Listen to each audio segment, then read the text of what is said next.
Hey, what's going on, guys? It's Robert Kelly, aka the Dude, aka the King of Zoom.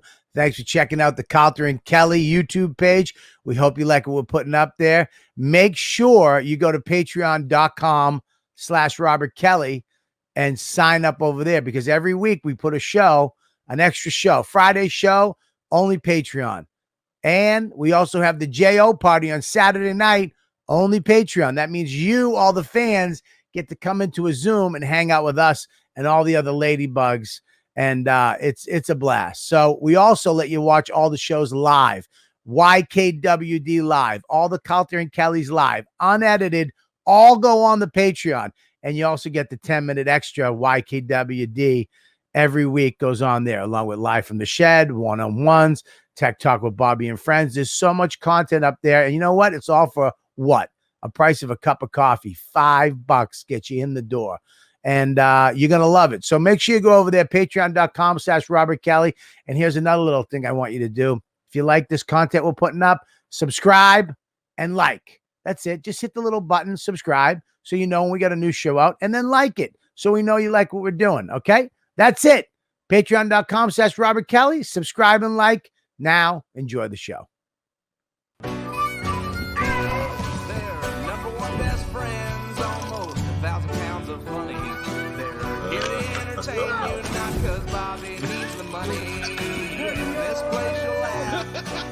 Right down from your belly. So get in here, you half a queer. It's time for Calta and Kelly. That's for you. What the fuck are you doing, fucking Fat Perry? I was trying to do a hat switch. Why would you wear a beret? Not a beret. You look like a baker. I feel like a baker. Oh shit. So what? Why are you wearing that hat? So you don't like it? The reason why I don't like it, because it's black, and on this camera it just looks like you're wearing a yarmulke. Yeah, there you go. That's better. What's up? What's up, dude? What's up there? Fucking Marky Mark and the Funky Bunch. This is my Rocky hat. What's up? Rocky what? Rocky Life? Rocky retired. There we go. What's happening, everybody? What's up, ladybugs? What's going on, Mush? Back again, 4 o'clock a day. What an asshole. Exactly, Mundo. Mm-hmm. That's when you know you're fat, when you need a custom cane. Is that what that was? Yeah, look back at it. He has some type of custom cane, probably a fan, some fan made for him. Oh, you know what I mean? Look at that. Yep. That's just to get up and fucking sit down. When you're a fatter Dom DeLuise, you know you're fat. I know that's towards the end of his life. That's the Dom I met right there. That's not Dom DeLuise. That's Dom DeLuise. Is it? No. Is it? No, that's the Paul Proudhome. Paul Prudhomme. Paul Prudhomme. Who the fuck is Paul Prudhomme? He's a chef. Oh my god, a chef for what? A chef for looking like Dom DeLuise. He's a New Orleans guy. Yeah. He lost a lot of weight before he died. Well, fuck him. He's dead now. That's usually when fat people die, by the way. Fat people usually die after they lose a lot of weight. That's why I'm not risking it. Holy there you go. That's his head on Greg Fitzsimmons' body. The same hat. That's Greg Fitzsimmons. Is that really him? Yes. Holy crap. Well, too late. I want to get that cane. Can you Google what's his name? Fat Paris? What's his name? Paul Prudhomme. Or can you Google Paul Prudhomme's cane? See if that's up on eBay. I'd like to purchase that for around $86. Stand by. Oh, and our guest is here. Hang on. I have a cane. You have a cane? Hi, what's up? Hang on. Oh, You have a cane with an.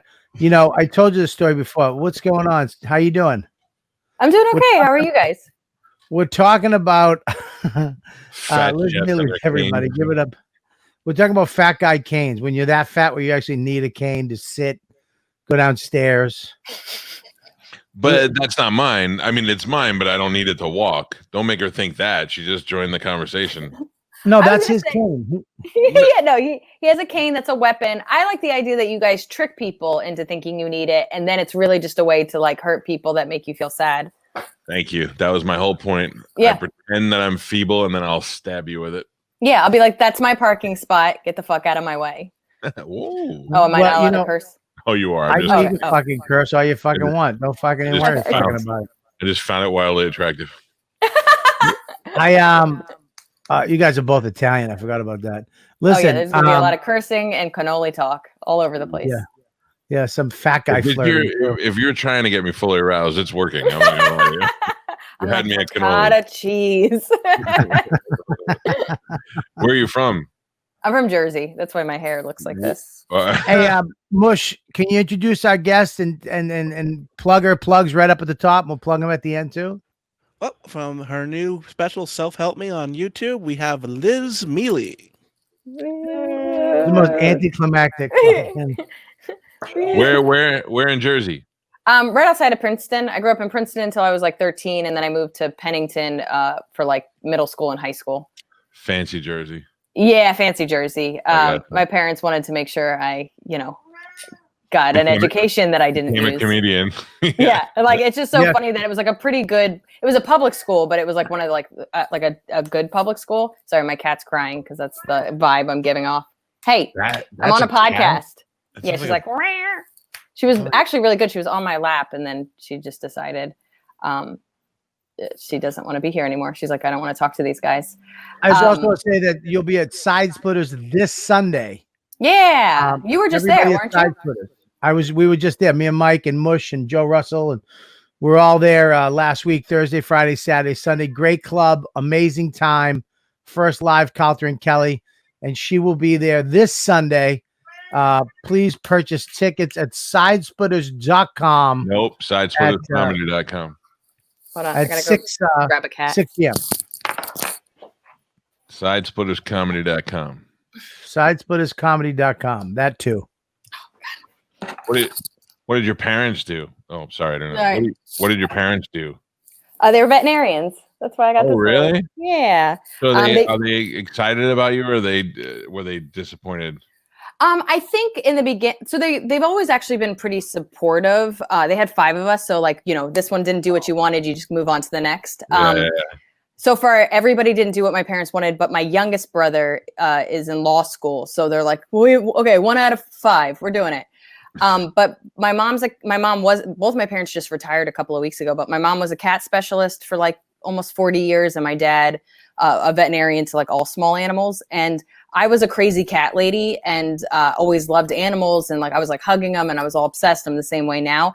And I thought I was going to become a veterinarian because my parents were, and I loved animals. But then I discovered stand-up, and I started when I was 16, and I like broke the news the same way like a kid would come out as gay. I was like, hey, and they're kind of like, we knew you were telling too many jokes. You were quoting Jim Gaffigan too much. My mom never cared. My mom's never been a pressury person. My mom is a little too chill where you're like, Mom, you got to return my text messages or I think you don't love me. But my dad on the other side is very much like, he's very just like a 50s dad in the sense that like his kids represent him, and he was kind of hoping that we would represent him better. And he's happier now that I'm more successful. And I think that's how every artist to a parent is, where they're like, this is what you're going to be, a doctor, you're going to be a lawyer, you're going to do this. And then when they're famous, they're like, oh, we've always believed in them. They're doing such a great job. So my mother still tells me to come home and be a hairdresser. And I agree with I don't know about that. My mother said to me a week and a half ago, why don't you just come home and cut hair with me? We can just bring Max, bring the dog, bring Dawn. We'll do it right in my salon in the house. We'll all be together. I mean, the end of the world's coming. Let's just. And then Biden won, and she was like, you know what? Just stay where you are. Yeah. I don't need you. I don't need Can you cut hair? Do you know? Have I cut hair? No, I've never cut hair, but it was definitely a fucking option in my life. I was gonna be an art teacher or a hair. I was gonna cut hair, but I was gonna be like Zohan. I wasn't gonna be like a I'm sure you barber. were. I was gonna be like in a salon, fucking disco, fucking, all I kinds could see of. you do amazing stuff with highlights. Like I see it. Like I could see you just being like this person that's like, he's a genius. You should see what he does with color. Oh, I would have been a fucking amazing. All the girls would have loved me. And my mother's dream, believe it or not, was to dead people. She wanted to be do makeup and hair for dead people. Okay. But instead of that, she's decided to do old people. So she does mainly old women. And I remember she was telling me a story one time. I was like, how is it to cut old? She's like, it's a little different. You get yelled at a lot more. And she goes, last week, a lady came in. She goes, because their hair, old women get their hair done. So they get it done and then they keep it that way for months. Yeah. You know what I mean? They wrap it and they sleep a certain way and they sleep sitting up because they don't want to fuck it up. It's a hair do. You know what I mean? And she goes, so what happens is the oil on their head gets really thick. So she really have to wash it. And this lady came in. She goes, Kathy, I want you to scrub my head like you hate my fucking guts. And when you're done, scrub it again. Because their hair is real fucking oil. Their scalp. Hair by Bobby. I would have done it. My mother, no joke, still tells me to this day. And I've had arguments. Stop fucking saying that. You're fucking up my universe. Yeah. You're fucking up my energy. She's probably the cause of the pandemic because everybody started cutting hair when this started. I've cut my roommate's hair. So it started out where he was like, dude, because he was like, he had to end up going back to work. So like, he was like, I have to go back to work. I have this shaggy thing. He goes, I bought some clippers off Amazon. I've watched some videos. Will you cut my hair? And I live with two guys, and one of them I was scared, like I cut both their hairs. One of them I was like, if I fuck up, he's going to be mad at me. But John is like, I could buzz his head and he'd be like, this is good enough. So I felt at least confident that if I fucked up, it'd be fine. I'm so good now. Clearly it's one type of haircut, but I'm so good now. And now my payment is he has to clean the kitchen. So like I get what I want and I'm like enjoying it. And now, clearly everything's open and I still cut his hair. So it's become like this bonding experience for us. And I have like this weird tiny skill. I think I might start a barbershop. If Bobby was a hairstylist, you'd be the guy that my wife would go to, and I'd go, "Oh, you going to that fruity guy at the salon?" And she'd be like, "I swear he's married and he has kids." And I'm like, "I'm sure he is." That's the whole. You don't understand how fruity I'd be if I owned a roller skating rink, a fucking a hair salon, any of those things. The clothes I would wear would be fucking just mind-boggling. I think you'd still be wearing bell bottoms. You seem like somebody that like would still wear bell bottoms. I don't wear bell bottoms because I have a short gait.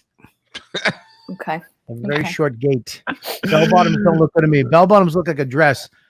He'd wear like a muumuu. He'd have like a one piece, like an Indian type attire. Yeah, I know you would. I'd wear a muumuu with some type of beaded African belt that went around my waist and over my shoulder. Like you do a lot of this. Hello. Yeah.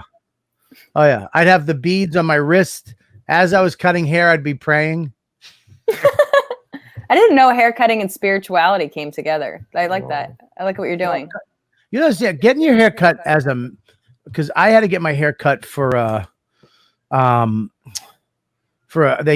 sex drugs. They put a wig on you. It's real hair. And they yes. I see it now. I see it. I'd be him in 2 seconds. Let me just put my headphones in. You'd be CeeLo. That's fucking hilarious. But what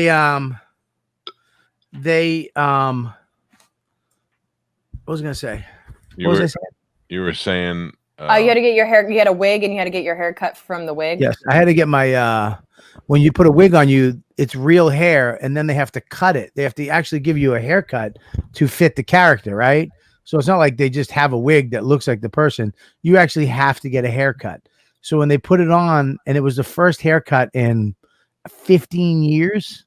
Wow. And I forgot how, like, kind of sexual haircuts were for me.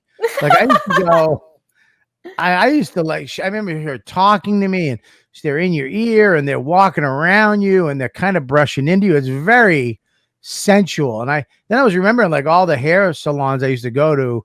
I had like mini crushes on the girls. Oh yeah. And you always think you can score your hairdresser, but there's no way they're fucking, she's got some fucking smoking husband somewhere that sells Corvettes and some chubby guy that's losing his hair comes in. But yeah, I fucking, it was very sensual getting your haircut I think getting your head touched in general is such a rare thing and it just feels nice. Like, I think in general, like what society does a friend just like kind of massage the top of your head, except if maybe. Have you ever got one of those little egg things? It looks like little metal and you put them on your head. Oh God, I will lose my mind. I will give up everything if you do that to my head.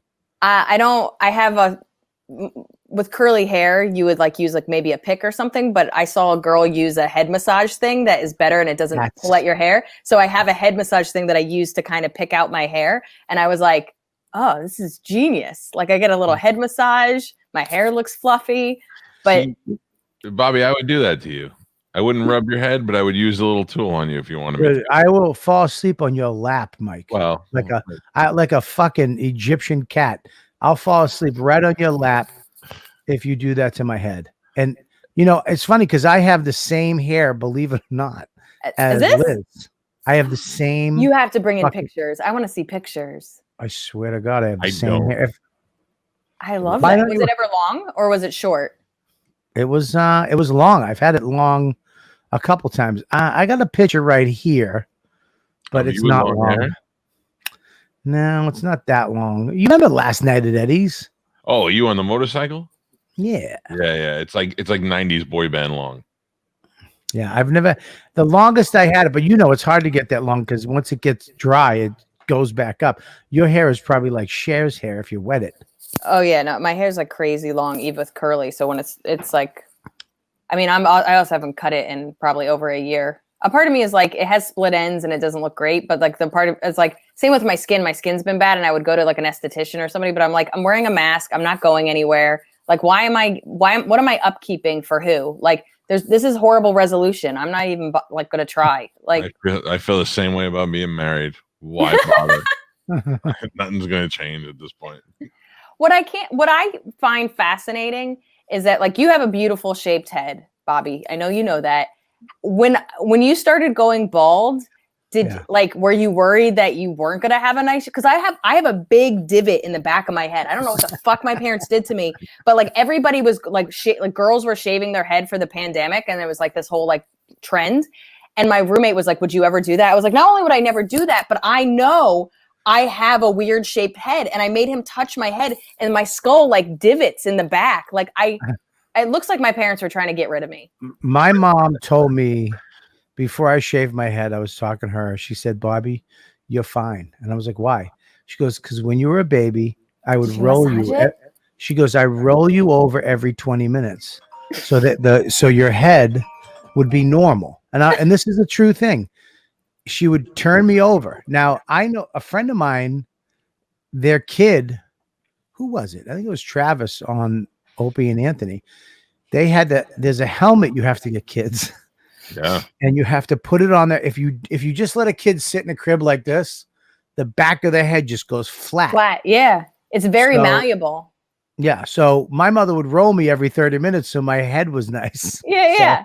I have my mom to thank. Yeah, no, it's gorgeous. You have a gorgeous head. Clearly, my parents did not roll me at all. No, I think that roll you. I feel like if I shaved my head, it would look like the moon. Everywhere. You look like you slept on shoes. Yeah. Exactly. I'm pretty sure that's what my head looks like too. So don't be sad. No, I feel like we're twins now. Yeah, no, we definitely have parents that didn't want us. What's that like having two guy roommates? Is that good or bad? Oh, it's been like this for years. I've lived with Chris for 11 years and I've lived with John for 6. And John is my little sister's best friend. And they live together. So when she moved to LA, I inherited John. I've known them for so long. I've lived with them for so long. And the nice thing is, like, I have my own bathroom in my room, and then there's the boys' bathroom. So right there, that takes away half the issues because they have their own bathroom. And then we have a dishwasher. So I think just in general, living with people and living with guys, those two things have got it to a point where, and then we don't really have like a living room. Like, we don't have a couch or anything. We hang out in the kitchen.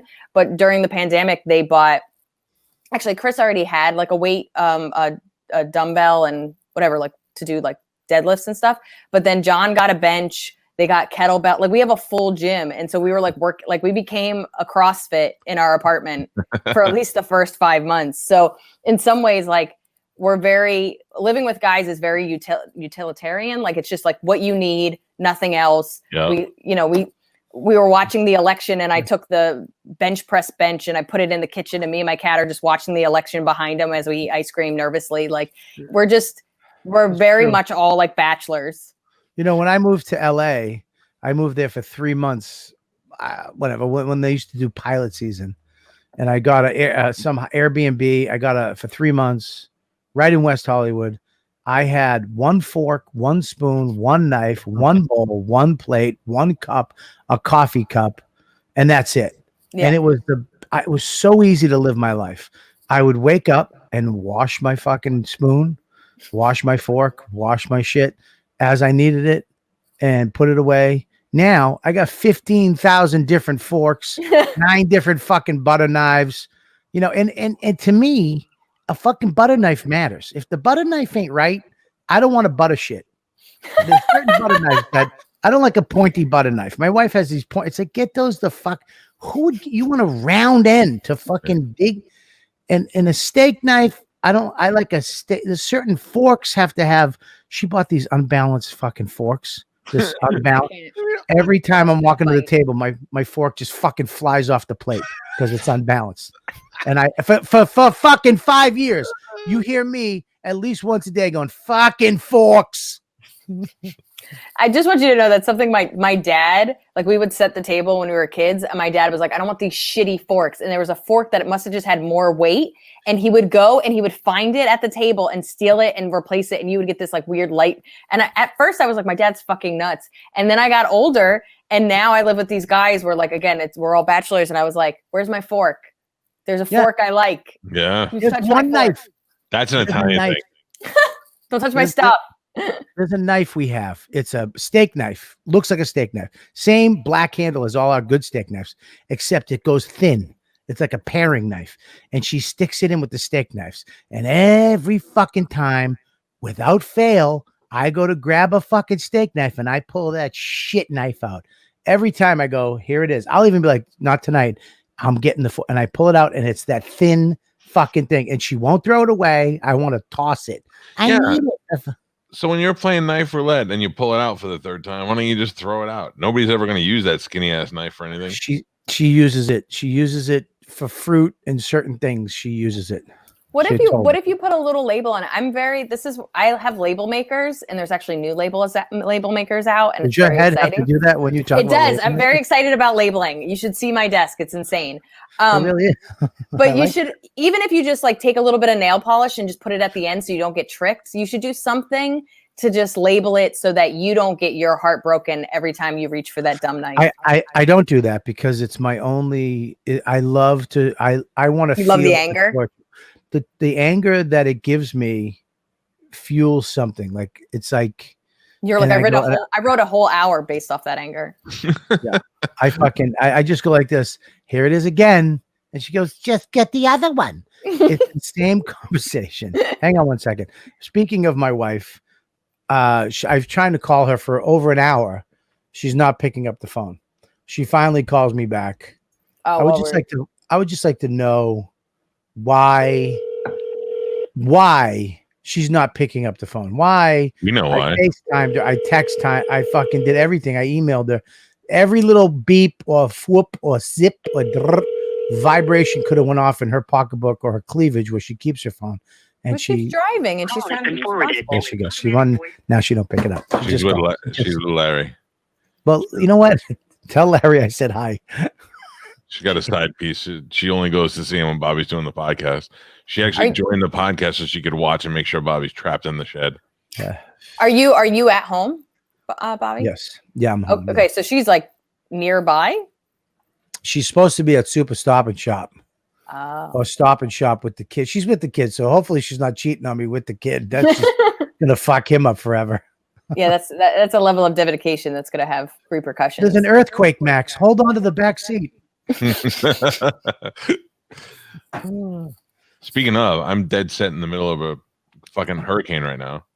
Where are you? Are you in Florida? I'm in Tampa, yeah. Oh, okay. It's smacking us right now. How long is that going to be? Am I going to fly into that?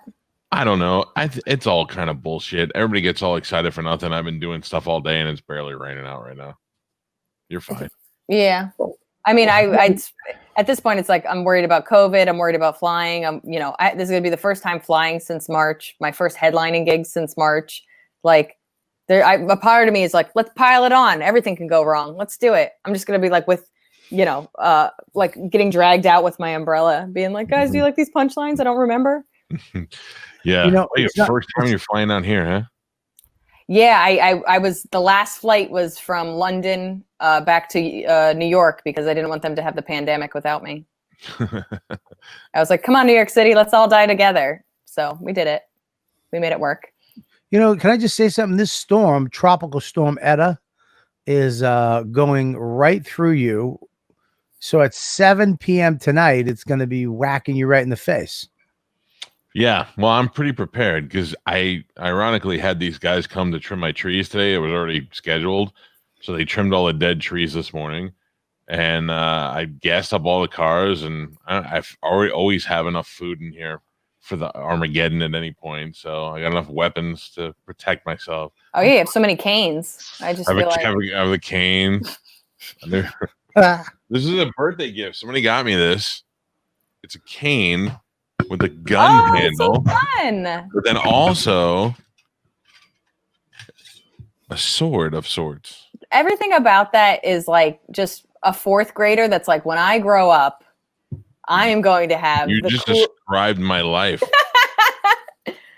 But I also think that's like important. I mean, as a woman that travels, I have pepper spray. I have a safety cat, which is brass knuckles that look like a cat. My mom gave me a knife. I used to have a taser. I love weapons. Like, I think you should be responsible about them. But like, I also think I should have the right. You're Italian. It's in your blood.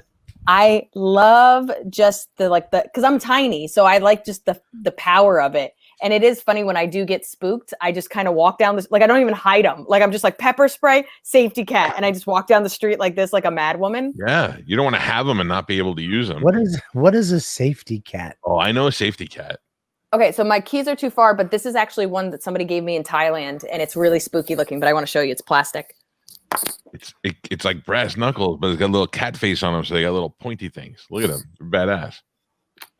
So the version I have is metal and I have it on my keychain, but I did this joke about my safety cat in Thailand and this guy gave me this weird it looks like it's like an ancient thing, but it's plastic. So I was like, is this going to be taken away from me? From Wakanda? I know, right? It's so creepy looking. But so they're illegal in most states because you put your fingers through the hole and then this, I mean, even with plastic, this could I truly could kill somebody with it. So I keep the metal one on my keychain. Yeah, there you go. That's the metal one. Thank you so much. So like I had it taken away from me at jury duty. I have it like a joke about it, but they make you just feel a little bit safer because they tell women to put their keys in between their fingers, but that's just going to get pushed around. Like this is like, you could really hurt somebody. I love Liz keeps telling her, she keeps reminding, she doesn't want her joke stolen. She goes, I got a joke about that. So don't write it, Bob. I got a joke about that. My cool stuff. Yeah, like I wrote a joke on anger. Don't write anything on anger. Yeah, nothing about anger, nothing about kittens, nothing about weapons. When I went through, I had this taken away from me. This is a Leatherman, which is a multi-tool thing. Oh, yeah. It's expensive, and they took one away from me, and it doesn't even have a fucking knife on it. It's got like tweezers and a. What do they think you're going to take the pilot's teeth out? Like I was like, what am I going to do? Measure something? Open a bottle? I've been saying this for years. If the post office set up a thing by, where you get the security thing, where they would like put it in a box and just mail it to you. They would we could save the post office just from the amount of stuff they tell you can't take through. You only have 20 minutes to make your flight. And if they were like, hey, give us your address, like text us your address, put it in. They do. In Tampa, they do. So this knife I have here was a gift from my friend Paul. He gave it to me for Christmas. And then after Christmas, a week, I went away and I had it in my bag and I didn't know it was one of those little so I said, I don't want to give that up. Can I leave it here somewhere? And they said, no, you can go to that little box over there and mail it back to yourself. So it cost me like $40, but I mailed it back to myself. Oh, I didn't even know that. I feel like that should be everywhere because like people are losing perfume and like stuff that's like really expensive. And I mean, I always make sure I take my weapons off. So I had a because I smoke cigars, so they would take my cigar lighters all the time. And I finally bought this really expensive lighter, but I did all the research. You can't have like this type of lighter, like a torch, but you can have like a Bic type of lighter. So some of the cigar lighters are, I forget what they call them, what type of flame. It's like a loose flame. And I sat there, they tried to take it from me because it's beautiful gold. And he goes, you can't take this, sir. I go, you can absolutely take that. That is a light flame. You can't have I recited the paragraph. And he was like, sir, you can't. I go, I have plenty of time.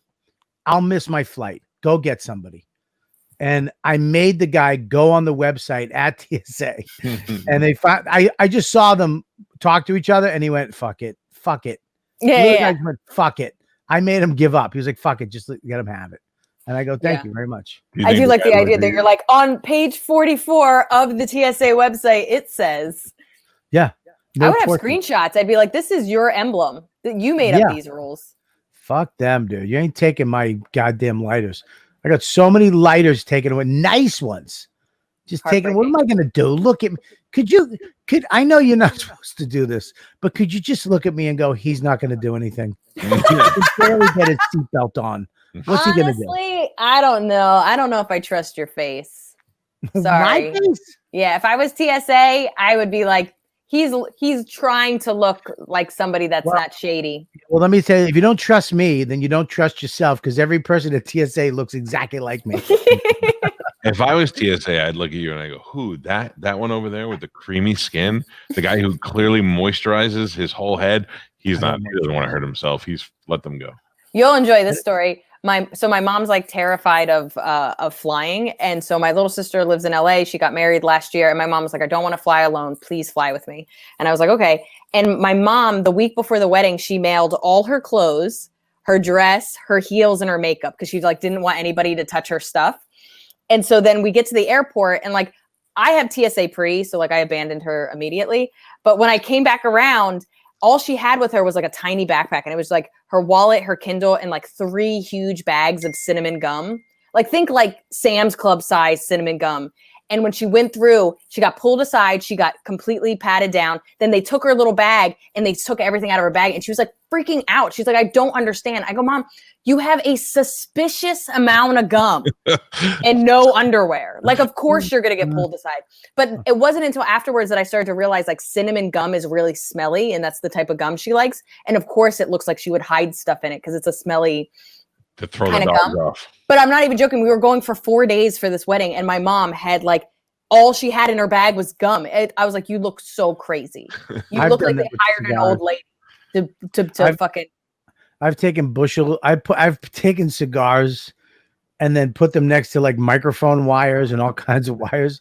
And literally I see the image going through and it just looks like a bomb. It looks like dynamite and with wires. I'm just an asshole. And they're like, can we see your bag? I go, I know. And so I learned to separate my wires in one bag, neatly wrapped, away from fucking what looks like sticks of dynamite. Well, CDs, I don't know if you were traveling with CDs, but I would like, I'd have a bunch of CDs when I would go to do shows and I learned I couldn't stack them. Even with TSA pre, they're like, it just looks like a bomb. And I was just like, so now I have to like take it out and be like, these are my CDs. And then you just look like a crazy person where it looks like you're trying to sell at TSA, but they would always pull me aside and search my whole bag just because I had too many CDs. And then of course, you never sell them. So then you're just bringing them back. You're just taking them to Tampa and then bringing them back. to New York. John Heffron taught me a good weapon that you could take with you that they'll never stop you for. A cue ball, like a pool cue ball. And he'd take it with you. And then when you get somewhere, you put it in a sock or pantyhose and you keep it in your pocket or your backpack. Because then you always have like a weapon. That little weirdo told me a good trick. Yeah. I love that. That's so awesome. I took it to Europe and my whole family thought I was nuts. So like, what do you think is going to happen in Paris? You're going to beat somebody up with a pool cue? But you never know. And now you have a weapon. I love that. That is a great thing. Goliath and David. What's his name? Fat JC. He actually said this. All those confiscated things get auctioned off by the government. Yeah. So everything they take from you, I want to go to one of those auctions. You can. Get your own stuff back. Yeah, you know how many lighters and cool little knives and all kinds of fucking great shit you'd get from one of those stupid auctions? Yeah, like good perfume, good shampoo, like full bottles of stuff. iPads to lose. I get so mad when I go because I consider myself an elite traveler. Okay. I know. Why am I echoing? I know how to pack a bag and get through right now. And I get so mad at myself if I forget a little tiny bottle of water. Every once in a while, you'll come from the club or you'll come from the lounge and you'll take one and you'll put it in by accident. And they're like, "Do you got water in here?" I'm like, "No, never. I'm not dumb." Yeah, what do you think? And then they take one out and I'm like, "Oh," and I'm so sorry. You're like, I am an elite traveler. I am elite. I never do this. I can't stand. There should be an elite line, like for travelers who have no mess ups, like 50 no mess ups in a row. When you go through the thing, there's nothing in the bag. You don't get stopped. There's nothing in your pockets. You go right through the thing, no beeps, get to the side and get your shit with nothing. 50 times, you're an elite traveler. There's a separate line for you. You get to go through. You know, and how then, I was gonna say, no, finish what you're saying. And then take those fucking old ladies with their dogs and the fucking parents with 9 kids and 15 baby seats and all that horseshit that have never traveled before. Do I put this up here? Ugh. It's not going to fit, stupid. Although I have to say I'm getting a little better with Europe, but I used to be that like Europe, they have different rules and like you start taking off your shoes and they look at you like you're crazy or like that's some American shit. But I think the same way, you know how they would have signs on construction sites like there's been no injuries for 400 days. Yeah. I feel like it'd be like you have like a little sign and you're like I've smoothly gone through 50 times in a row and people are like, "Oh, sorry. Oh, Mr. Kelly, sorry, this way." Please. Yes, no, that's Smooth Kelly. Yeah, smooth. You're the smooth line. Where's the smooth line? It's right over there. Yeah. And you fucking just cruise through security. People when we whisper as you pass. They're just like, "Have you heard? He hasn't messed up in 2 years." Yeah, smooth. I remember we went to Denmark, me and fucking Shafir, and you just fucking right through customs. Just went like this. "Hey, how you doing?" Just fucking boom, nothing. They don't give a fuck. They don't give a fuck, man. One guy that probably had drugs on him and they let him just skate. They don't give a shit. I've been stopped so many times. I got stopped. I was in Belgium trying to get back to London and they said my visa wasn't right and it absolutely was. And I almost missed my train. And I told her, I was like, "This visa's right. I've gone back and forth." She's like, "Well, there's something wrong about it." I was like, "But I just traveled." And I was like, "I'm going to miss my train." She goes, "It seems like it's a you problem." I was like, "Actually, it feels like it's a you problem because you can't read." Like I was like truly like losing my shit. And I ended up making that train stop crying. He said that to you? That's a you problem? Yeah. They were not nice. I hated them in Belgium. And I actually have a joke about not liking Belgium. Don't steal my Belgium jokes. Listen, I've been to Belgium too. Yeah, I have a couple Belgium jokes. Don't worry. I'm sure you stole my Belgium jokes. I'm sure your Belgium is different than my Belgium experience. Trust me. Oh my God. I was with a wife and a 5-year-old. Very different. I found it so boring. I feel bad. Belgium? Sorry. Yeah. I found it. We did Belgium great though. We went to the coast, rented a canal boat for 7 days. So we went up the canals and we slept on the boat. Oh, so that sounds beautiful. We pulled into Bruges, downtown in the canal, parked the boat, and that was our hotel for the next 2 days. Then we went to fucking what is that? Gnat? What the fuck is that other place? I don't know. We went all over. But it was funny because it took us 6 hours to get from the coast to Bruges on the boat. So when we went back, we parked the boat and we took the train to Bruges, and it was 15 minutes. Oh my God, that's hilarious. Yeah, but it was one of the prettiest things ever. Yeah, I do a lot of cities because of stand up, and then I won't be able to venture out too much. So it's the same way that somebody would be like, New York City is so dirty. And you're just like, it's a city, get over it. I was in Brussels and I was like, these people suck. And people were like, you got to see the rest of Belgium. You can't just shit on one city. And I was like, Brussels was good. Brussels was good, but it was kind of like, it was like Denmark, blah, blah, but Bruges, let me tell you something. It was like being in a Harry Potter movie. Yeah. It was fucked up. I want to go there for Christmas because it looks like Santa's home. Like they do like that where he would live. They set it up for Christmas villages over there in Bruges. Yeah. Oh, yeah, Bruges was the shit, man. Bruges was fucking awesome. And then what the fuck is that other place? It starts with a G. Let me turn the fucking AC on. Good. Nailed it. Mush, you got any help there? Yeah, just make sounds.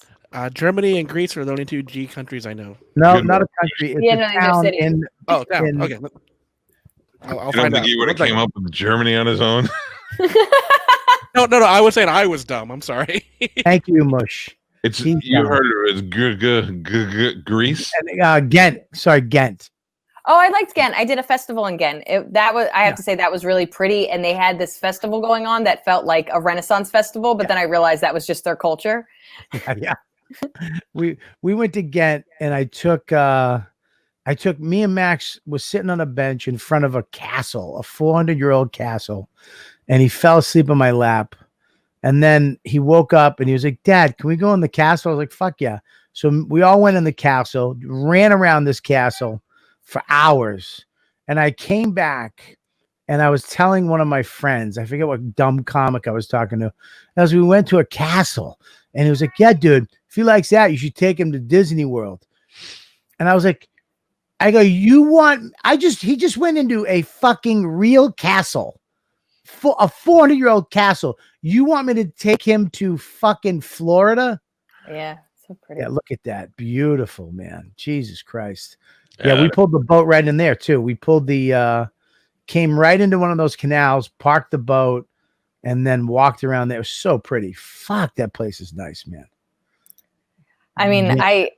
How you feel about Belgium is how I feel about the Netherlands. And I just want to go back. Like somebody asked me, like, if shit really went down here, where would you try to move to? And I was just, everyone's like so tall and nice, and they like know better English than us. Like the canals are just gorgeous. Like I was just like, every place that I've gone to like 5 cities, I think, in the Netherlands now. And I was just like, I think I want to be them. Like, I think I want to be like this tall white person that knows more things. And if I lived there, maybe it would rub off on me and I would grow. I have no idea. I like the Netherlands, but it was, I don't know. I love Amsterdam. I love Rotterdam. I love Den Haag, but there's something about it that I could never live there married, knowing that there was a window I could go and cheat on my wife, like at noon. Where you going? I want to go and get some fucking orange juice. She just walks by. I'm walking out of a window. Someone looks vaguely like her. I mean, everybody does. That's what I mean, all of Europe has kind of been like, oh, everybody kind of just looks healthy and the same way. Like, I feel like because we have so much toxicity in America and all the, like, everything is like different. I'm just like, everybody just like looks healthy and then somehow turned out the same. Like in Belgium, we were going in the morning. We go to the bakery to get the bread. We go to this other place to get cheese and groceries. And they have like, their refrigerators are very small. Like everything's fresh. They shop for like 2 days and then they go shop again. We shop for the apocalypse. Yeah. Like he might have freezer meat. My freezer. He has a whole freezer in another part of his house with just meat in it. What do you think that is, though? Do you think that's like not, because I know we eat a lot of processed food here and we eat a lot of non-food here, but do you think it's also like we've been sold scarcity? Yes, I have it because I was poor and I don't want to run out of food again.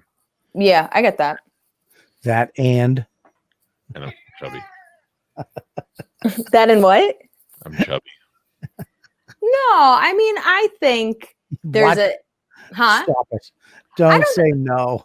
I'm somebody that stockpiles stuff, and I'm not a chubby person. I don't think that just comes from wanting to eat. I think it really does come from So a that place. would be the serious answer. The funny answer would have been mine. Okay, I didn't know we were doing a TED talk. No, we're not going to be. Somebody No hurt likes- feelings here. Everybody's going to respect everybody. No, you're out of Never your going to be fucking invited back mind. on, am I? All about hurting people's feelings on this show. This is how I know I get kicked off. Yeah, the name of the show is 1,000 Pounds of Funny. Well, then I weigh a little over 100, so I Yeah. don't know which direction that throws us in. You Yeah, push you know what? Me and him have to lose. Just We have lose to a Liz lose Miele. a Liz Miele. When do you get here? Sunday morning? Yeah, I'm actually kind of in and out. I get in Sunday, do my show, and then a close friend of mine lives, I guess, like in the Panhandle. She lives at Upper Florida. Yeah. Is that what you call it? So I'm gonna go. I don't get to see her very often. So whenever I am in Florida, I go visit her. So I'm gonna go see her. Driving there? No, I'm gonna fly there. But I'll stay there for a week. And she freelances. Although I think she's like teaching her kids from home and stuff. She's one of the people that's actually taking stuff seriously down there. So she's I'm just gonna go visit her, and then I come back, and I'm like, you've been kind of touring? Bobby, you're like one of the first people I've seen to like kind of consistently tour a little bit in this. I'm just starting to work this weekend and this month and do indoor shows, and I'm genuinely scared, and I didn't expect that reaction from myself. No, I mean, look, I'm not going to say you don't have to be, because I have no idea, but I bring my own microphone. I bought a mic, so I have my own Shure 58, so I don't have to worry about using that microphone. Oh, it's clean. Yeah, sure it is. So I use my own microphone. As soon as I get up, I take it out. I usually have the host take it out and just hand me the cord, and I put it in. So there you go. And after the show, I usually walk to the crowd, and if somebody sticks their hand out, I'll punch it, and then I'll wash my hands, and then I go in the back. I let everybody go, and then I'll come out. And if there's some people that hang around, some people really just want to see you. Yeah. So I will definitely go out and I'll take some photos and stuff like that, kind of, not too crazy. And that's it. I kind of keep my distance just because you never know. I mean, I had the antibodies.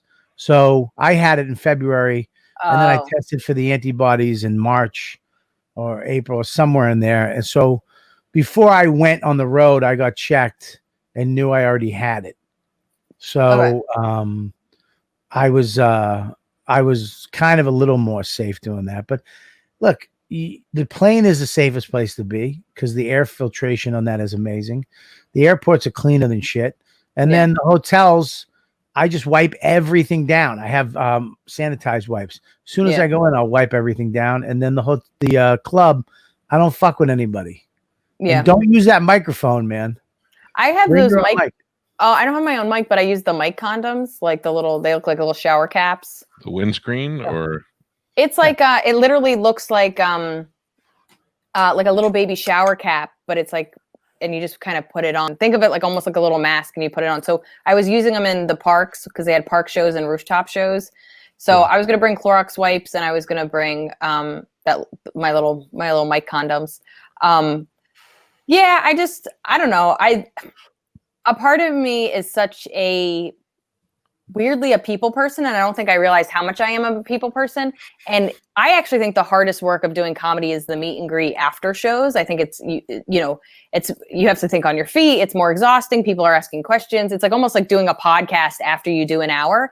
Right. But I also realize like that's where I have real connection with people, and my comedy is really dark, and so like especially my last special, I had jokes about my brother having bipolar 1 and mental illness running in our family, stuff with my own mental stuff. I have a lot of kind of dark, fucked up topics, and I make light of them. And you have people come up to you afterwards and like, oh yeah, my mom was schizophrenic, and it kind of reminded me of your brother, and I learned a lot from that. And it's like that kind of brings me closer to my fans. And so there's almost a part of me that actually feels bad that part is gone, because I think that's, at least to me and how I built up my family. They know that. They Yeah. get that. Like the fans understand that you're not going to stand out there and do a meet and greet and kiss babies and shake hands like you're running for office the way we did a year ago. Yeah. You just can't. So I think they understand that, but they will, the ones that's why I always wait 10 minutes before I go out, because Yeah. I want to let the people that really don't give a fuck Yeah. go to their car, take off. They don't care about a photo or seeing me. They had fun. And the people that really do will hang out that extra 10, 15 minutes Yeah. looking for you. And those people, if you want to meet me, I'll meet you. That's Yeah. the way I kind of do it. That's a good way of handling it. Yeah. Yeah. I guess I'm just And- nervous, and it's like almost a new system. Just And then don't touch. Just don't touch. And you're such a thank you. That's exactly what they look like. You're such a dad. You're like, don't touch anything. Don't get into anybody's car. yeah, just definitely don't get a bear's car. That's definitely, you'll get it that way. But yeah, don't touch and what'd you say, Mike? I said we're so different. I was hugging people. I was making out with people. I'm like, Mike, where are you? I'm in the back by myself behind side splitters. BT will put a table and a chair and waters for me because I sit in the back of the club and smoke cigars and get my shit together. And I'm like, every time, like, Mike, where are you? I'm at the bar hanging out. And there's just people all around him. He doesn't give a fuck. Yeah, I do have to get in my headspace beforehand. I'm okay with like afterwards, but like beforehand, I don't even know what exactly I'm doing. I'm just kind of zoning out and being a child. I expect a hug and a kiss. I like that. Oh, everybody wants to make out with you, Bobby. I'll give you a quote, Melissa. If I quote Lou, you'll definitely get a kiss right on your forehead, like my daughter. Yeah. Here's what happens though. Every once in a while, you'll forget and you'll just fucking shake somebody's hand and they'll hug you, and you're like, "Ah, Jesus, I got it." Yeah, you're like, it happened. It is kind of weird, just like how easily it spreads, and then people are like, "Just wash your hands for 20 seconds," and you're just like, "Can't we spray everybody down then before they come in?" If that's, but here's the deal: down? They wear their mask from the stage to the seat, and then they take it off. Oh, so it's like none of it makes sense. Yeah. So the only thing you can do is try not to get it. That's it. All right, I'm gonna try not to make out with people. I'm gonna do that for us. Oh, don't do that. Don't. I mean, that's a sucky. I'm so glad. If I was single, that would be the hard part, is not hooking up. Not a hard. We have different. It's very easy for me. Even for girls. Yeah, at shows, people. Anybody. I have to say, anybody that shows interest in me is it's really a red flag, and it keeps everybody away. And it's really helped me out a lot. Well, anybody who shows interest in me now, they have a fetish. You know what I mean? Like if some girl's like, I really want to fuck you. I'm like, go to you like belly button hernias and dent toenails? What are you thinking? Yeah. What are you like, long fingernails on a bald guy? What's going on? Also, society has such an expectation that like you have to be with somebody. And if you're not with somebody, you have to be searching for somebody. And I hope there's some people that took this time to like not try. Like I just went through a breakup, so I'm definitely not trying. But like, there's some of my friends that are always in a relationship that are just like, yeah, this is, it's kind of dangerous and I don't blah, blah, blah. And I was like, it's the first time in their lives they're actually like getting to know themselves and actually knowing what they want to do with their spare time instead of filling it with dates and dudes and what have you.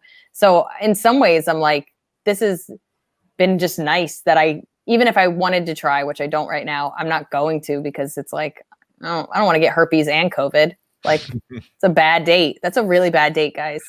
Why'd you break up with your last boyfriend? We were together for 4 years and it just wasn't working. I mean, I think I broke up with him a year ago and we got back together, and then we were both getting ready to be like, I was going to be touring a ton, and then he was a TV producer for a travel show. So he was getting ready to travel and be gone. And I think we could have probably prolonged this breakup another 2 years because we were barely going to see each other. But then we spent the most amount of time, even with the 4 years we've been together. And I think it just kind of shined light on just some things that are never going to change. But I think my ex is wonderful, and I hope he thinks the same, but you just get to a point where you're like, this isn't going to work. We're not in our 20s. And at some point you just have to call it. And it sucks because I care about him and I wish the best for him, but it's also like, it's not working. And the unhappiness that you have when you can't go anywhere is like twice as bad. rather than like I would be gone every weekend and he would be gone for chunks of time. And then it was us just sitting in it. And I was like, what are we doing? But like, yes, I know we care about each other, but we're torturing each other. So different.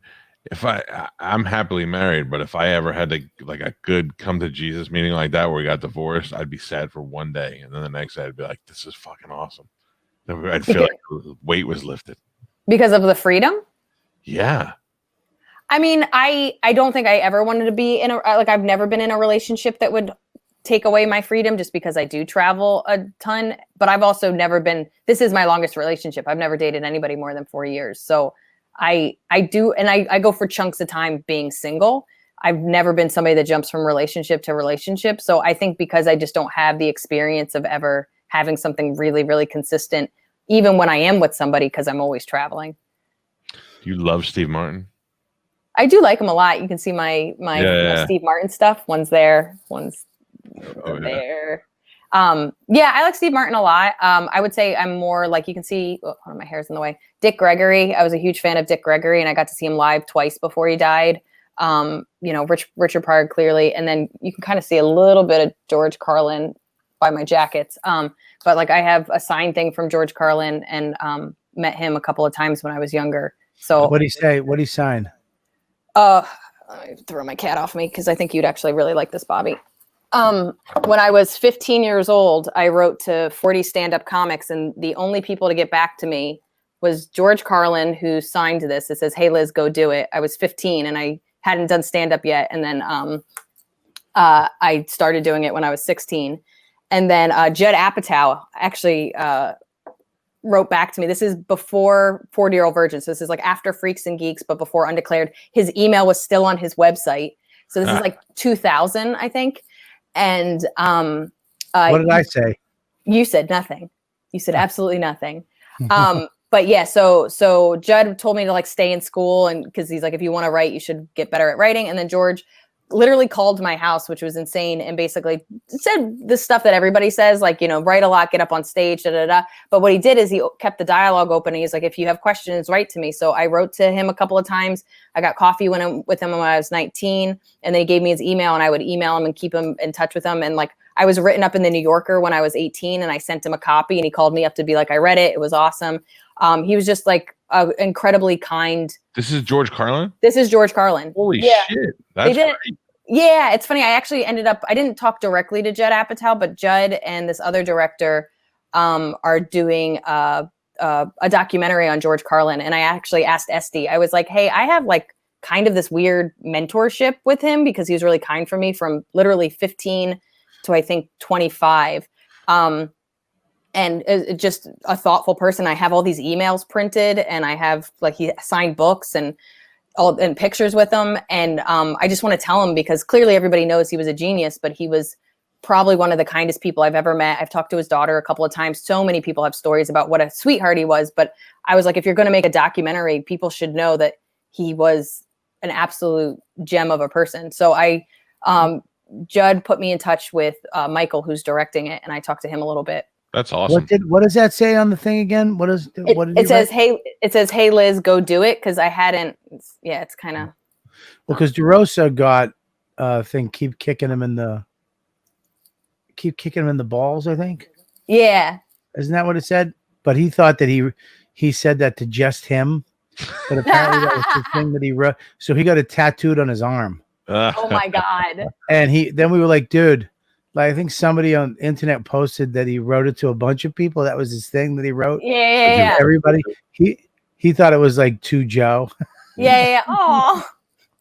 Do you guys know who David Sedaris is? Do you like his work?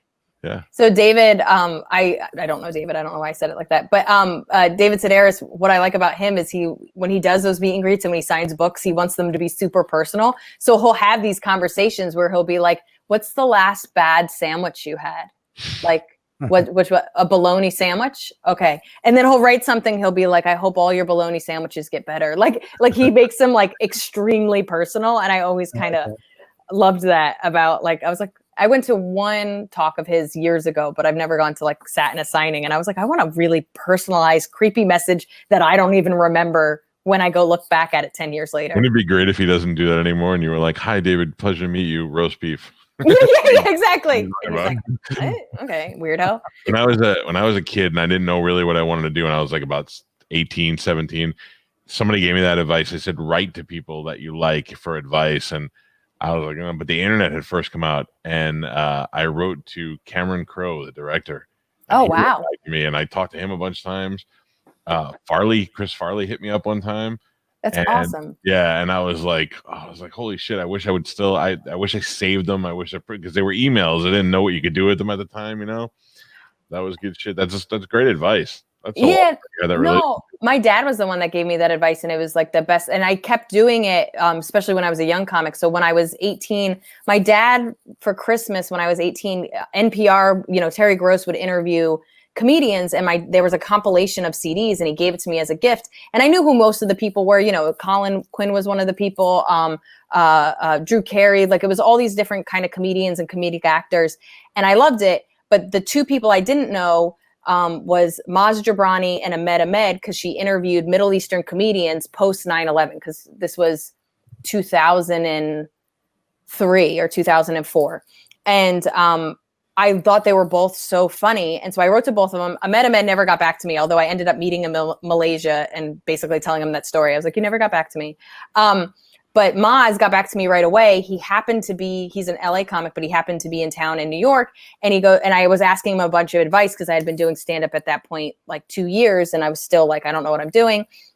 And he's like, oh, I'm happy to get coffee with you. Can you burn me that CD? So I burned him the CD with his interview. He was so excited. He gave me a bunch of advice. And then every time he would come to New York, we would hang out and we would talk. And like, now he's like a good friend of mine that I always like visit. But like, I think about all the different people that I made a connection with just because I very genuinely was like, I'm just a little confused and this is really important to me. And I like what you do. And I don't want to take up your time, but like, can you just answer this one question?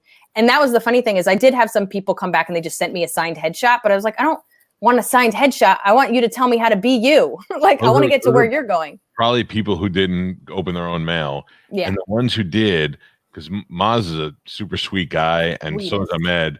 Yeah. And they were probably guys who, anybody who's made it to a certain level wishes they had that one person that they could ask that one question to, so they'll take the time to answer that. Yeah, I totally see that. Maz Jobrani is the only guy in LA. Mind you, I know everybody in LA. Maz Jobrani is the only guy that called me up while I was in LA for that 3 months when I was out there for pilot season. And he goes, dude, are you in at the Comedy Store? And I go, I don't know what that means. I performed. He goes, are you in? Did you get past? I go, no. He goes, that's bullshit. He goes, I'll call you right back. And he goes, you have a spot tonight. And I was like, all right. I went down, did a spot. That guy, crazy guy, Tommy was there. Went up, fucking murdered. And then I went up to Tommy. He was like, hey, man, thanks for the journey. You're on the journey. I was like, I don't know what the fuck that means. And he didn't pass me or whatever he fucking did. Of course not, because he's a fucking LA psychopath. But Maz is, I can't fucking believe that he's the guy out of all my friends, all my fucking friends. I mean, we're talking famous people. Maz Jobrani, and he was famous. He was popular, but he wasn't, as famous as the other guys I knew. Only guy out of the blue, dude, you should do this, and set it up and fucking tried to force me like Tommy, pass him, you idiot. Yeah. And of course he didn't because he's a psychopath, but no, Maz is truly, I think, one of the kindest people I've ever met in this business, and just a genuine sweetheart, funny, hilarious person. I don't trust him at all because he's Arab, but yeah, of course. I always tell people that. I mean, I don't. God bless America, especially on Veterans Day. I'm so sorry, but the best. But there's the story about Ahmed when he was down here. No, I don't. He was at the Marco Island Club, and a person in the crowd didn't like his jokes and called the police. Said he was a terrorist. And he was yeah, he made like a little cartoon out of it. It was crazy. Where like they basically took his word for it. Like basically, like he's telling these jokes. Like, because he had an old joke about basically he had this is right around 9/11. Ahmed was the same name as like a #1 terrorist on a terrorist list. So he has all these things about being Middle Eastern and blah blah blah. And people just take it at face value. Like, this isn't a comedy show. He isn't a comedian. And they called the police. I was like, that is insane. Absolutely insane. So funny. Yeah, Like both it of was. them, both Maz and Ahmed, neither one of them I don't think could ever figure out how to put a bomb in anything. Yeah. They would literally hurt nobody. And it's I mean, absolutely insane. But I think, I mean, I'm glad you wrote to people. I'm glad my dad advised me to write to people, but I still even remember, like, I think about it now as somebody that's traveling, it's a headliner, just to be honest and be like, hey, like even we talked about it, like, hey, I'm a little nervous. This is something I haven't done in months and it's a new territory and it's outside of my comfort level, and just being open about, like, even just seeking a little bit of advice or just even a little bit of reassurance, because it's been something that's, I've made some of my closest friends by just being like, I'm a little worried or I'm unsure about this thing. Oh, yeah. It's fucking tough, man. It's tough being a fucking youngster. You know? I think... You know what else is tough? What's tough? This is tough. That right there. Oh, he's not letting this go. Not letting what go? You fucked me, man. He came here this weekend, and I took him to this place that's really good for breakfast when he landed. And I ordered him something, and he said I threw him off his diet, and he will not threw me off my diet. If it's like just getting out of rehab, Liz, and you get picked up by your number one best friend, and he has a fucking satchel of Coke in the fucking glove, and it falls out on your lap, and he's like, "Dude, just try. It's new Coke. Just try this stuff. It might work." That's what he did. I've been losing weight since December, working out. I just did the 30-day less titty challenge. Fucking worked out 5 days a week. I mean, killing it. I show up in Tampa and he fucking sticks that in front of me the first 38 minutes I'm in town. It's a bad friend. Last night. Doesn't care about you living. You haven't tasted it. Yeah. I'm watching the Queen's Gambit last night. Oh, so funny. I'm fucking shaking because there's a box of Cheez-Its in the cabinet. I'm literally shaking. Like, please, God, I had to go get nuts and just eat nuts like I'd eat nuts like a sparrow until fucking 2 a.m. This is so funny. There's a show. There's the Queen's Gambit. I believe it's on Netflix. It's about this girl chess prodigy. I love any type of chess prodigy, anything, documentary. What was that movie? The one from the 90s? Bobby Fischer was the one. Searching for Bobby Fischer. That was one, but this one is about this girl, this young girl. I watch it, and at the end of it, I'm like, this fucking movie sucked a bag of dicks. I'm literally bullshit. I'm telling my wife I'm bitching. I just spent a fucking hour of my life watching this hunk of shit, just a shit, artsy, stupid fucking film. So I'm talking to a friend of mine. She brings it up. She's like, "Oh, it's the best." I go, "That movie sucked." She goes, "It's not a movie, stupid. It's a TV show." I only watched episode 1. Hilarious. As a TV show, the episode 1's great. The ending. As a movie, it sucks a bag of dicks. I'm such an idiot. I started watching it, but it's actually a really good show. It's on Netflix right now. She's incredible. What's it about? But, it's about a chess prodigy. But there's all kinds of other shit going on, which is cool. But it's this chick who was in an orphanage, learned how to play chess on the ceiling using drugs. Something happened with her brain and opened up, and she's just this insane chess prodigy. Back in the day, like, when girls couldn't play chess, yeah, we weren't allowed to do anything. I can't believe they let us vote. Look what happened.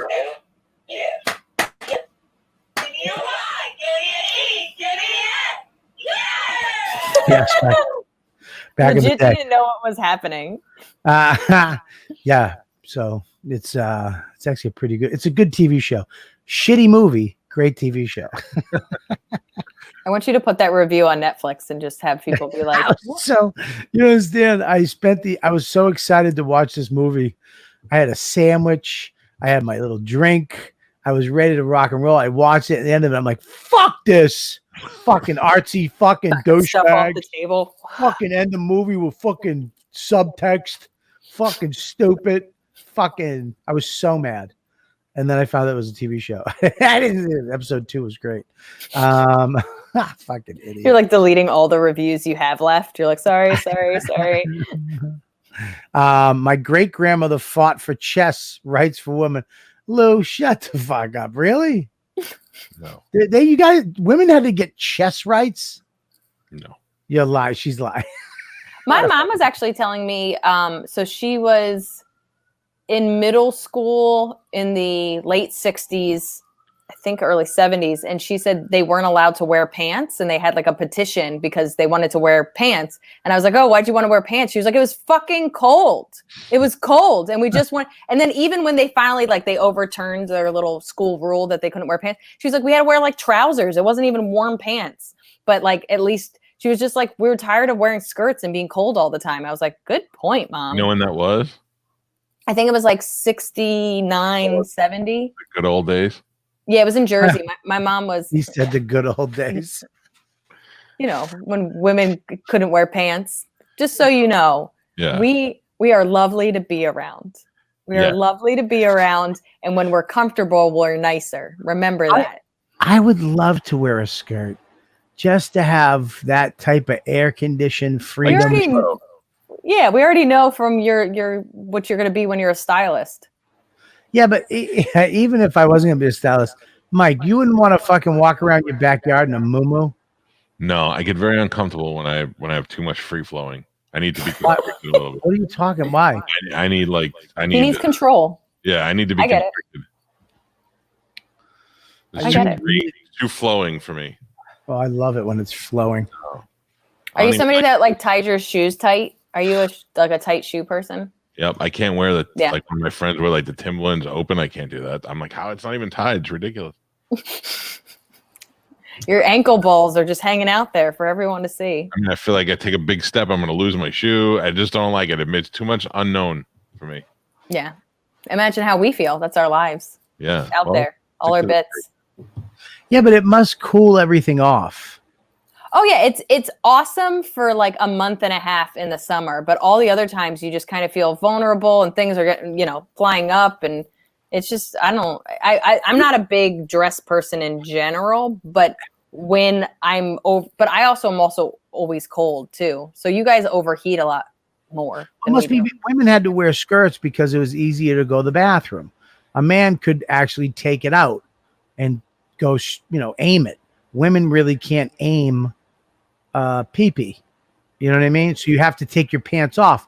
So a woman could go in the bush and pick her skirt up and take a pee-pee, nobody sees. You know what I mean? Keep calling it a pee-pee. See if I come on this show again. It's a pee-pee. No, but I mean, wee-wee, what do you want to call it? A tinkle? A tinkle spot? Go peeing? Pissing?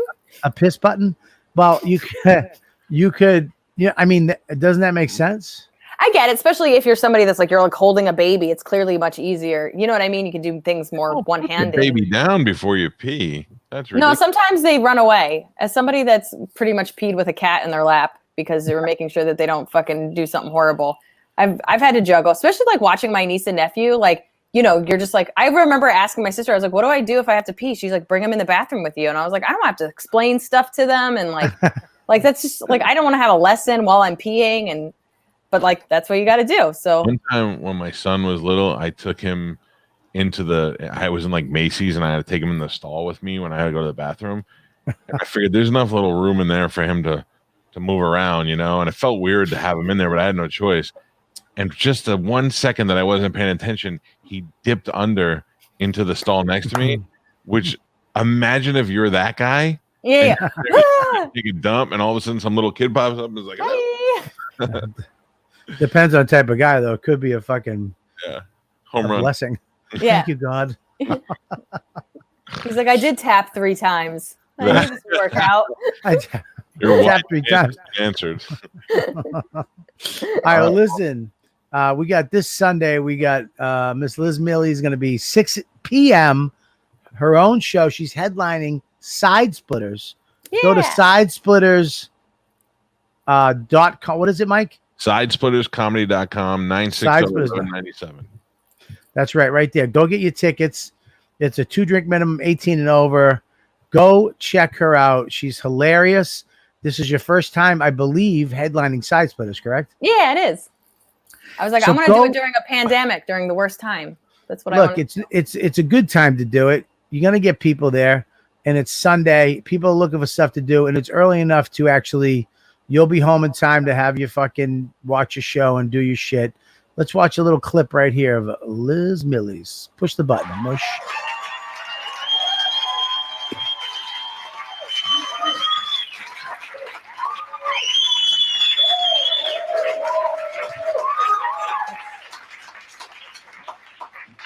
That's enough. We're gonna do something here. I'm tired. I know that's not how you're supposed to start one of these. I just got back from doing a tour all over Pakistan, which not sure the last time you vacationed there. It's changed. It was intense. It was a lot of culture shock, but I loved it. It was an incredible country. My favorite part of Pakistan is everybody there rides a motorcycle, and by everybody, I mean 14 people, one motorcycle, very talented culture. Only thing I couldn't handle is there'd be women on the backs of motorcycles, not wearing helmets, holding babies, also not wearing helmets. I can't. I'm sorry. There's like a liberal white woman inside of me that just wanted to start a charity right on the spot. Just like tiny little baby helmets, call it No Heads Left Behind. Be the change you want to see in the world, guys. That's great. What is that? Is that a special? Who did that special? I shot it myself. I self-produced it in November, and then I was trying to sell it in March to Comedy Central, and they were like, "We don't have the budget," and then they fired everybody, and then I self-released it. So and where are those letters? Oh, I got them out at like a party supply store, and they were in my living room for months. So they're big cardboard letters. I'm really kind of proud. They turned out to look better than they would, but they're just cardboard letters that they mailed, and then I had to put them together, and then I put them in my car, and I had to drive these letters to Subculture, the theater that I did the special at. I'm going to tell you about Liz. She does not take no for an answer. I'm serious. She finds a way, and she fucking does it. That's it. It's work. Doing what she wants to do, number one. She's not doing what she thinks people want her to do. She's doing what she wants to do. And if she wanted a special, she just did it, releases it. She gets where she wants to go herself. She's a hard fucking working comic. And you have to give it up to you. I definitely respect you and how you do your comedy. And she's a hustler, man. She busts her ass. She busts her ass to get everything she got, and she's continued to do it. So I'm very proud of you. I'm glad you're headlining this weekend. You're going to kick ass. Go out, check her out, have a great time. What else do you got to promote? Anything else? Specials on YouTube, right? Yeah, it's on YouTube. It's free, so it's just YouTube /Liz Miele. I also have my first hour I ever taped 6 years ago on there for free as well. I have a podcast. Do you remember Maria Shahada? I love her. She's the best. So she's so cool, so funny, so amazing. So she now lives in London, and so we started a podcast together called Two Non-Doctors. Yeah, that's us. So we have a weekly podcast called Two Non-Doctors. We talk about like medical stuff and our bodies and whatever with little to no accuracy, and then we have our fans correct us. That's fucking great. You know how many times people do that? They have no idea. Anytime I just want my wife to stop talking, I just go, "Oh, you just put some ice on that. You're fine." You have no idea. Yeah. It's so fucking funny that you do that. Yeah, well, it's become our friendship because she would stay with me because she has to come back to get our visa renewed to stay in the UK. So she stayed with me for 2 months a couple of years ago, and she had this rash, and she goes, "What do you think this rash is?" And I go, "I don't know, but how long has it been there?" She's like, "A couple of days." I was like, "Dude, after a couple of days, you should probably go to the emergency room." She's like, "I'm not doing that." And I go, as a non-doctor, I don't think we should be fucking just deciding what is serious or not. She goes, well, as another non-doctor, I don't really think that you should be telling me. Like, so we called my mom, who's a veterinarian, and my mom's like, you're both idiots. So my mom actually comes on the podcast once a month to give us some validity. That's two non-doctors going to a vet for real advice. Yeah. That is America in a nutshell, by the way. Listen to it for the enjoyment. Do not take any medical advice. Oh, yeah. We're just truly comedians making jokes about what idiots we are. Every episode we're like, we're morons. Please don't listen to us. Oh, that's fucking hilarious. That's great. She's awesome. Yeah. So funny. So sweet. Yes. All right. Well, check it out. Thanks for coming on. Thanks for And, having me, guys. I yes, appreciate it. and kick ass this weekend. Have fun at Side Splitters. Tell BT I said hello. I will. Thanks, guys. I And, really appreciate it. You got it. We'll see you next time. Bye, Liz. I'll see you at the cellar. Yeah. Bye. I like her. Yeah, no, she's great. She's awesome. We didn't ask her who she'd bang. It would have been you. I thought it would have been you. No, because I think she's Italian. Yeah, but I don't look great today. What do you mean? What's wrong with you today? You seem a little sad. Oh no, I'm very happy. I just had a busy day. I'm a little bit tired. I'm wearing a hat and a sweatshirt because it's fucking 0 degrees in the studio. It's just not a good day. Most of the time I look super sexy, but today not so much.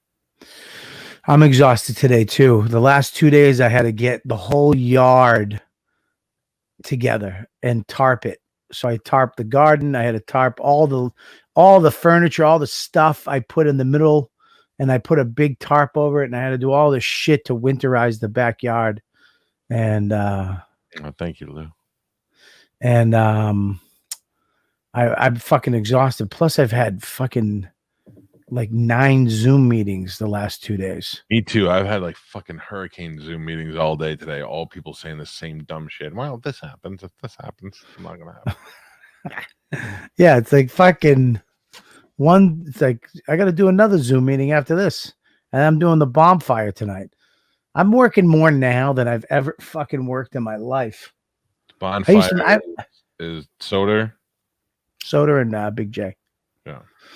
I actually got to call the doctor. I went yesterday. I don't know if you guys heard it last night, but during the show, I was tooting like a trumpet player. I didn't hear it. I was farting fucking every fucking 2 minutes. I would let one rip. If you listen to the episode, try to count how many times I fucking let one rip. I had to drink 2. What's that? You do the leans. Dude, I kept leaning up and it was coming out, and I would giggle. You see me laugh because it was just like, and I went in the house as soon as this episode was over. As soon as it was over, because I had to drink those 2 big. You have to go to the doctor's an hour early, then they give you these 2 things of milk, right? You can either get berry or whatever the fuck they are, liquid, and that goes through your system so they can see everything. And then I got.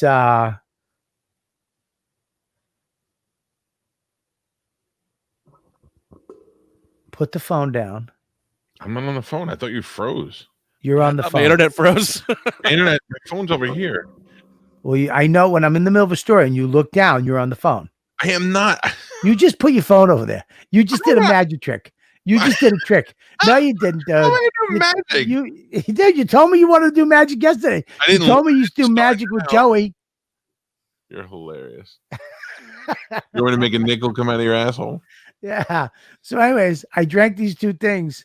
I drank them so quick that you have to wait an hour, and then they bring you in to this thing, and I had to do the CAT scan. And then when I got home, my stomach was gurgling. I could hear it going. Oh, we'll see. And then I ate before the show. Dawn got me chicken and mushrooms with garlic. Woof. With garlic spinach. Woof. Dude, as soon as the show was done, I went in and my ass threw up. Literally, Max was like, "Dad, are you all right?" It was just like, hit. Oh, it was fucking terrible, dude. And then I had to lie on the bed, and I was just farting for like an hour and a half, just lying on my side. Dawn was like, "You're gross." She walked in and went, "You're gross." Can you do the Wrap up. Yep. That's so hard this weekend just thinking about it. Yeah, that was a great. I gotta remember to do that bit, the Florida your backyard bit. That's good shit. Anyways, great podcast today. We'll be back tomorrow. We doing 7 tomorrow? 7, right? Tomorrow is Thursday. I can do whatever tomorrow. Let's do 7 tomorrow. 7 o'clock. We'll do a podcast tomorrow because I feel like we get more people at 7. Yeah, I could do 7. Do we have anything lined up? Nothing lined up tomorrow as of yet. Okay. But we have 2 days. We had 2 days of people, which is great. And your day's good. Everything's good. Everything is good, man. I was just too busy bringing in furniture and tying things down, and now the hurricane's gonna roll through and nothing's gonna happen. I gotta go put everything back out. Where is all your stuff? Like all this stuff by the basketball area was all. I had to take the basketball hoop in and all that other shit, and I had to move all the vehicles deep into by the garage, and it's just been all the stuff on the patio. It's just nuts. You had to take all the furniture. Not the furniture, because we bought hurricane ready furniture. Each Yeah, hurricane. fucking 200 pounds. Yeah, I tried to move a chair. I almost fucking slipped the disc the other day. Yeah, Me and your daughter, she was like, "Let's play a game." I was like, "Let's play." I go, "I'll move the chair over here," and I went to pick the chair up, and crack. My fucking spine almost cracked trying to pick one of those chairs up. So I got that, and then I had to move the barbecue and all that shit. Now I got to go out and make sure the tortoise is all taken care of. I mean, what happens if you go out there and your turtle's gone? What are you gonna do? Same thing as if my dog ran away. I'd just be like, we'll get another dog. Nah, that's Dawn. I know the dog. We were free. The 2 dogs passed away a couple of years ago, and we were free to go anywhere on vacation, do anything, just take the kid. And then we got another fucking dog, and I'm like, Jesus. He's, she comes in the house, her paws are dirty. She likes to dig. It's just a pain in the fucking ass, teaching the dog. And it's like, motherfucker, I wish I had 10 grand. I'd just send her somewhere just to be trained to just be a great dog. And fucking like Louis CK sent his dog away for like fucking thousands, came back. It was just this perfect fucking obedient rich person dog. That's how I feel about my kids. I love them, but things were awesome before they were here. Before they were walking with dirty paws. But I love Max right now because I love playing games. I'm a fucking kid. But the dog, and Dawn actually finally said something last night, because she's always like, you mean. Last night she's like, oh, Jesus Christ, this fucking dog. I go, I can take a ride. She's like, what? I go, we can take a ride. Take it to Maine. I can take a ride somewhere. We could go. There's always some lonely lady on a farm. All you have to do is put up signs. Found doodle. What is that thing called? Bernedoodle. Found a Bernedoodle. Free to good home. Boom. I'll rescue it. Yeah, no, I love the dog. I love it. Actually, Justin Silver is going to come up, and we're going to do a couple lessons. So, I think you want to get those abs. No, I don't give a shit about that. I'd let my wife bang him. I don't give a fuck. At this point, I don't give a fuck. I was trying to contact her because I was so horny last night. And then she left today with him. I was like, let me just contact her, see how far away she is. Because I had around 25 minutes between my last Zoom call and this show. And I could have went in the bathroom and took care of business. Yep. Did she not? She wouldn't get back to me. The last thing I want to hear is the alarm, dude, as I'm fucking, throwing up on my knuckles in the bathroom. My son was in his room with his girlfriend, and my daughter was about to get on a school Zoom thing, and my wife goes, "Hey," and I didn't answer, and she goes, "Hey," and I was like, "Is she gonna be like, let's go have sex?" And I turned around, and I was like, "Yeah," and she goes, "That thing I ordered her for Christmas came today." I was like, fuck, who cares? You got me all excited that we were gonna go have daytime. You gave me the daytime whisper talk. You had me excited. Meet me in the bedroom. We're gonna do it real quick. Hey. Yeah. That Hello Kitty backpack came. Put it on, just that, and the boots. You know what, Doodles? That's funny, Crumbum. All right, here we go. Well, here we go. Mike V. Suarez on everything, right? Yes, sir. Follow me on Instagram at Mike V. Suarez. And follow. Yes. Follow the show at Calta and Kelly on Instagram, Facebook, and Twitter. New cheese show today. Yes, new cheese show out there today. Very good one today. And that is it. We'll be back tomorrow at 7:00. This Friday night, I will be where, Mush? You will be at Coney Island at the Ford Amphitheater. Yes. I have a very big announcement on Thursday on this show. Tomorrow night, I'll be making a big announcement on social media. You do not know. Tell me right now. No. Oh, real quick though, Bobby, don't forget would- about your date in Austin. Yes, tell us about that, Mush. Friday and Saturday, December 4th and 5th, you'll be at the Paramount Theater in Austin, Texas with Miss Pat. You will? Yes. I want to go to that. Go to it. And also, I got a big announcement tomorrow for another date, another show. It's going to be a huge announcement tomorrow. Tell me. This show. Tell me right now. No, but there'll be a big announcement on Wednesday, not Thursday. Why can't you tell me now?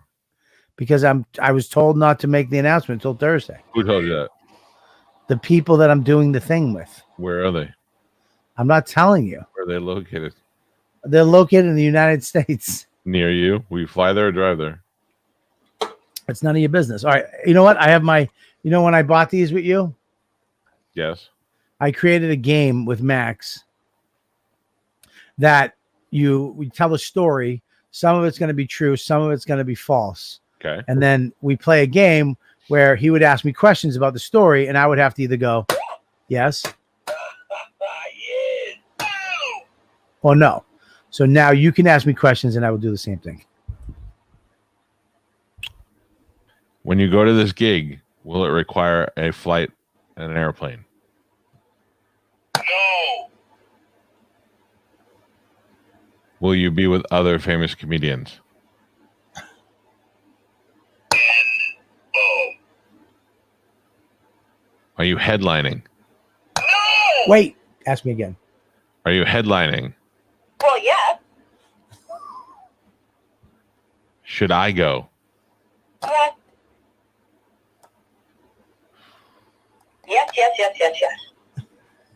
Is there a casino involved? No. Is it in the greater New York City area?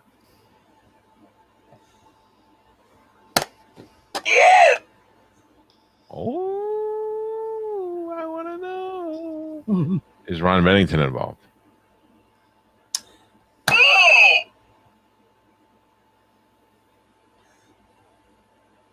Okay. And you're going to be doing comedy in a comedy club? No. Theater? Yeah, baby. You're going to be doing a theater in New York. Well, yeah. Okay. And you can't tell us till tomorrow. Yes. And you're headlining this. Give me a Y. Give me an E. Give me an F. Yeah. That's all I need to know. Okay. Well, there you go. So tomorrow I will make the announcement, and then Friday we have a show. So there you go, guys. You guys are the best. Make sure you subscribe and review on everything. Join us on social media, Calta and Kelly. And make sure you go to patreon.com/Robert Kelly. Friday show, Patreon only. All the stuff from last week is on Patreon. Clips will be coming out this week. And also, the Saturday Night Jerk Off Party is only on Patreon. And also, you get all these shows, YKWD, Calta and Kelly, live, unedited. You watch them as they happen. Patreon.com/Robert Kelly. Make sure you subscribe. And that's it. We love you. Mike, I love you. Mush, I like you a lot. What? I said thank you. Okay. And we'll see you guys tomorrow. Bye, Jerks. They're number one best friends, almost 1,000 pounds of funny. They're here to entertain you, not because Bobby needs the money. In this place you'll laugh right down from your belly. So get in here, you half a queer. It's time for Calta and Kelly. Most child molesters love them.